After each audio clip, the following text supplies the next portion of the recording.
Hi everyone, and welcome to the Managerial Accounting course project. We are on week 7 and we're talking about joint costs. So you can see that this one is worth 10 points and you see that we have a scenario here.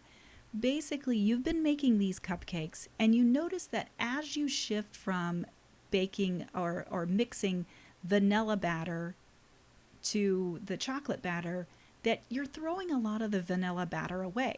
So you want to profit from that leftover vanilla batter instead of throwing it out.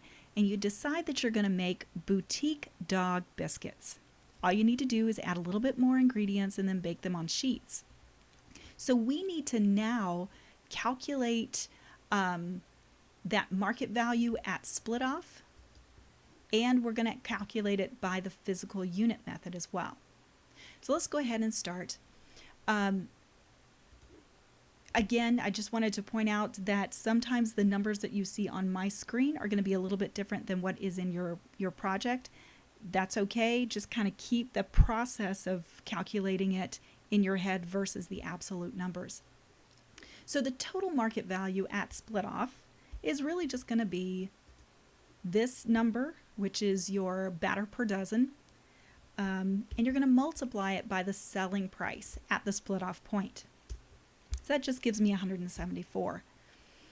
I need to calculate the percent of market value at the split off, but I have to base this on my total amount. So I'm just going to put a number in here. Let's just say 50.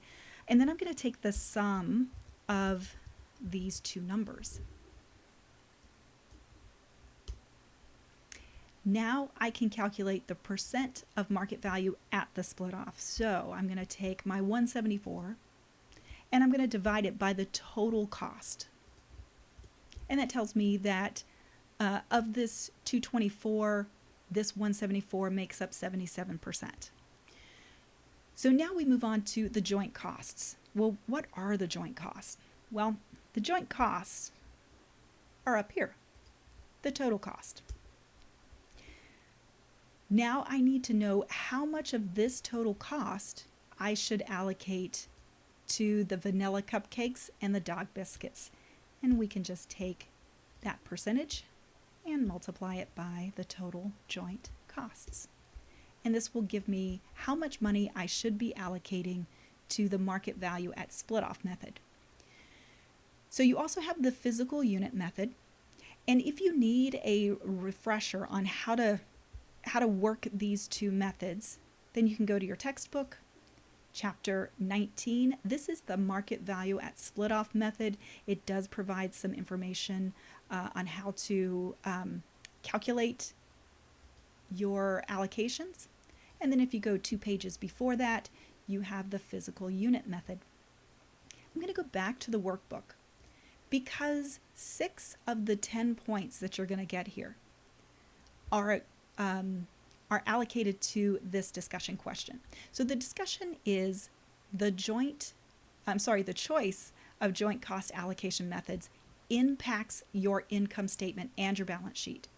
You're going to describe the impacts on 1, the cost of goods sold, the inventory, and taxes for the 2 different methods. You can include your answer in the box here, or you can type it into the text box when you submit your project. Remember that if you submit your file but you forget to add the text in the text box, then no worries. You'll need to resubmit the file and copy and paste your text in the text box if that's what you choose. All right, thanks so much for joining me, and I'll see you in the next video.